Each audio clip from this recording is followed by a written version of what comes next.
Ito pong 51 billion at last, iimbestigahan na po ng ICI. Sa wakas, kaya po talaga nag-iingay si Iyotman dahil alam niya at nararamdaman niya na parating na ang ICI. Ito na po.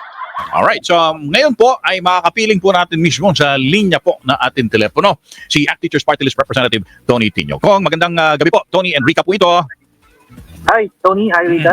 Good afternoon. Good evening to our listeners. Good afternoon, sir. Salamat Thank you po. Salamat po sa pagkakataon ito. Opo. Nataon po na yung pong pagpunta rin nyo sa ICI para nga magsamitin ng inyong request. Request po ba ang tawag doon? Na to investigate? Well, tama po. Tama po. Request to investigate. Pero may paunang anunsyo na ata ho ang ICI na isa sa mga isasalang po nila sa kanilang pagdinig this week ay mismong si Congressman Paulo Duterte. Woo!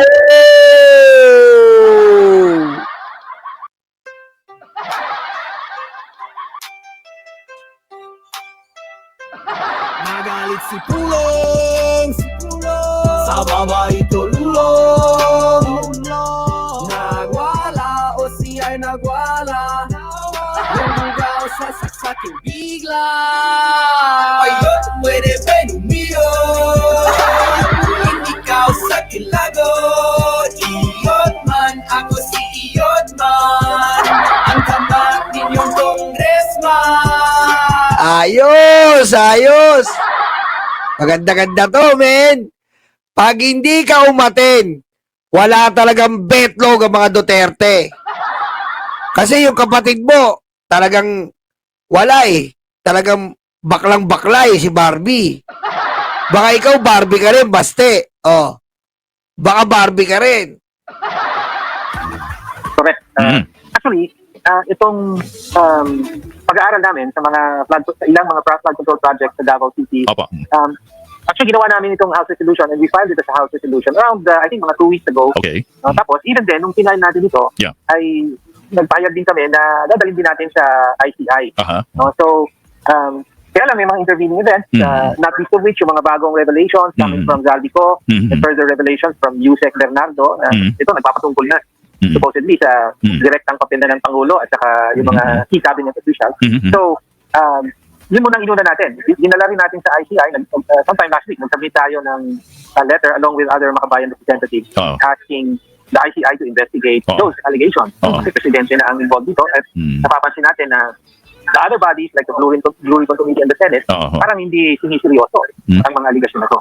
So yun na muna yun. Tapos, kaya nga, this week na yung naging pagsabit natin ng request.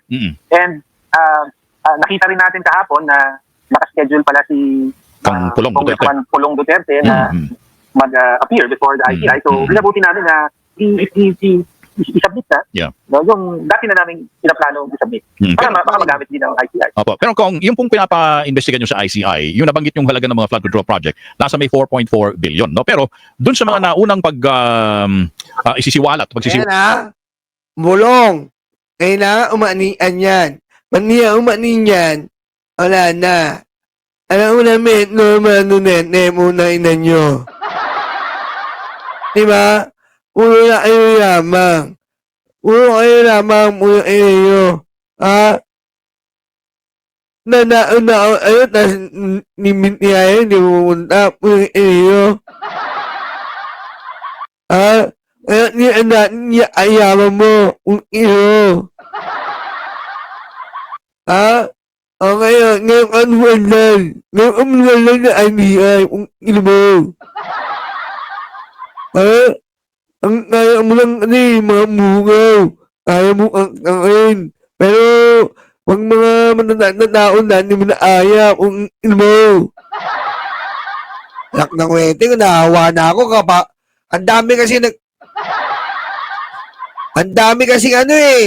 ang dami kasi nagpo-forward sa akin, i-react ko raw yun eh. Putik, kayo ko nga eh. Tamo nakakaawa oh. Tamo nahawa na ako oh. Nahawa ako eh. Walang matututulan daw nung ginawa ko i-forward na ng gano'n. Walat po nung dating yung Deep Pinawalays Undersecretary na si Cabral ay kanya pong kinumpirma nga noon na hindi lang 4.4 billion pero hindi 51 billion no yung pong ibinuhos na flood control project sa distrito po ni Congressman Duterte nung taong 2020 hanggang 2022. So magkaiba yung mga figura na binibigay Well, yes, good thing you pointed that out, Tony. No? Tama yun, si Yusek Cabral, parang officially sinabi niya, no, sa isang committee hearing na merong 51 billion na, my understanding there is 51 billion in DPWH infrastructure project, hindi exclusively. Not just flood control. Okay. Oh, yes, that's tapos tama ka 2020 to 2022. Yeah. So Yung inaral namin ay a small subset of that. So, okay. we looked at 121 flood control projects from 2019 to 2022. At ito ay sa Davao, along the Davao and Matina rivers lamang. May iba pang mga rivers sa Davao City. Itong dalawa lang na ito. So, kumbaga, mas maliit na subset lang ito nung hindi yung buong 51 billion ang kinaya naming suliin. So, sa sinuri namin ay meron kaming 80 projects na plan. Sabi natin, mukhang may ano to, parang may mga sabit, dapat imbestigahan pa ng mas malalim. Okay. Yan, imbisigahan mo yan. Imbisigahan nyo yan, tingyo. Hindi yung inaatake nyo yung presidente. Ayan, may ebidensya na yan eh. Yung kay presidente, naghahanap pa kayo. Nadamay pa yung Pangulo. Umpisahan nyo yan kaysa yung inaatake nyo yung presidente. Diba? Ayan ang umpisahan nyo. Andaan nyo, kung hindi sinabi ng Pangulo at hindi inopen ng Pangulo itong flood control, bulag tayo lahat ngayon. Yun ang malinaw and that's the real shit and that's the real fact, motherfucking tape. If the president didn't expose this kind of controversy, we are all blind. Okay? We are all blind in this kind of situation wherein these legislators are inserting very large amount of money to flood control, and the flood control money goes straight to their bank accounts. Motherfucking tape. Pero para hindi lang din po masabi na tinutugis na naman ang Duterte pinupuntirya lang, pinupuntirya na naman sila. Ano po ba yung nakapag-stand out dito sa flood control project sa distrito ni Kong Pulong para masabi po ninyo na dapat ay pakatutukan ng isang investigasyon pa ito? Well, sa totoo lang, kaya lang naman nagsimula ito dahil initially, nung nag-scan tayo dun sa Sumbong sa Pangulo website, may mga ilang projects na lumitaw, no? Na, uy, bakit ganito yan? No? Tapos, after that, sinundan natin, no? Humingi tayo ng additional information from DPWH and they provided it. So that led to, further, merong trail, kumbaga. So, sinundan natin yun. Kaya, umabot tayo sa pag-aaral ng 121 flood control project. So, the point is... Kita mo? Doon din kayo umaano sa Sumbong sa Pangulo app.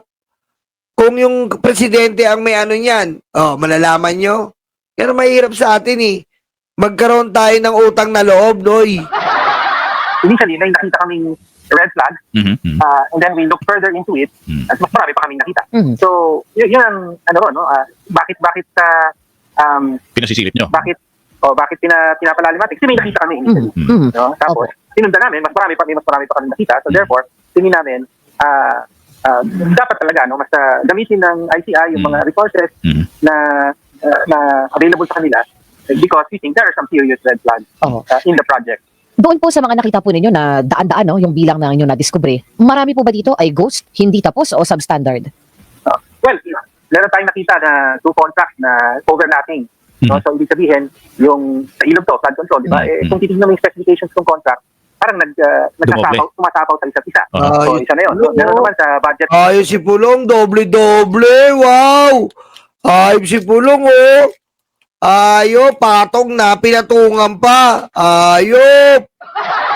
Pa lang, sa General Appropriations Act, parang kaso ng double funding na pareho yung pangalan ng project na tinondohan. Tapos, meron din tayo nakita na yung project na tinayo sa lugar at mas maiksi kaysa dun sa authorized General Appropriations Act. Mo, Pulong, gumawa ka ng project, ang igsilang, wow! Tapos ang singilang buo, wow! Chop-chop! Tindi talaga ni Pulong, puro ngal-ngal lang ang kalangang hayop eh. Yan po narinig nyo. Yan po, narinig nyo, ang tindi talaga ni Pulong, di ba? Konti pa, tignan natin. Ibang lugar siya, tapos mas maiksi, substantially mas maiksi. Ibig sabihin, parang short changing na yan, or overpricing, gross overpricing. And then finally, we saw at least 10 contracts na awarded as early as 2020, pero hanggang ngayon, ay ongoing pa rin ang status or hindi pa tapos. So, limang taon na, hindi pa tapos. O 5 taon na, hindi pa tapos. So, Wow. sabi natin, bakit? Parang, kaya kailangan magpalalim pa Okay. sa mga ganitong Dun sa mga ipinasisig. Grabe, Pulong, continuous. Project ko, 5 taon na, hindi pa tapos. Grabe Ilang tauhan yan? 2 piraso? 2 piraso? Anong gamit nyo? Di yata kayo gumagamit ng truck dyan Mano-mano, ano yan? Egypt? Pyramid? Ano ba ginagawa nyo dyan? Pyramid?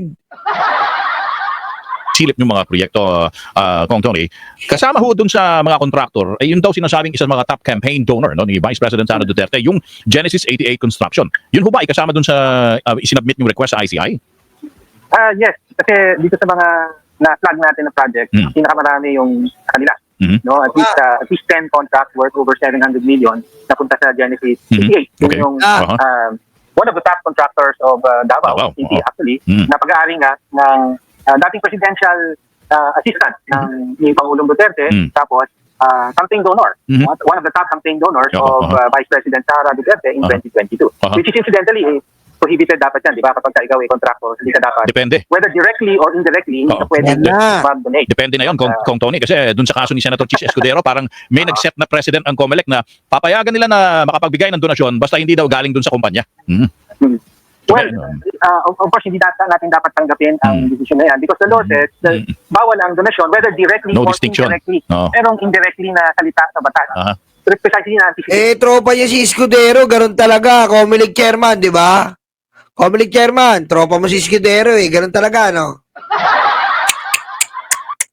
Ayan po abangan po natin this week. Haharap si Pulong sa ICI. Ayan, exciting po. Para po matignan naman natin yung 51 billion niya na sa iisang distrito. Lupit nun, no? Biro nyo po, okay lang po 51 billion sa buong Davao. Wala akong problema dun 51 billion sa buong Davao. Pero, po sa 51 billion sa isang distrito. Halimbawa, may barangay kayo. Yung district nyo, 51 billion na nilaan. Puti kung 51 billion yon, wala nang kotse doon. Kailangan lumilipad na yung mga kotse doon. Tandaan nyo, ganun yung karami na pera na yon. Tapos kailangan, kung ikaw nakatira doon sa distrito ni Pulong, kailangan po, hindi na kayo naglalakad. May walkway yon, may parang elevator na naglalakad. Walkilator. Meron kayo doon walkilator. Hindi na kayo maglalakad. Nakatayo lang kayo doon, may walkilator. Ganun po yun. Tapos yung mga building nyo, abay talagang magagara, mga malalaki talaga, mga BGC. Kasi 51 billion po yun, isang distrito. Pero ano po nangyari ngayon? Tignan nyo yung Davao. Konting ulan, lubog. Konting ulan, lagpas tao ang baha. Nasaan yung 51 billion?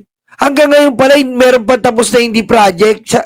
Meron pang project na hindi tapos. 51 billion yun, Utik. Hindi mo, Pulong. Bayad, pwede ba yung niyo?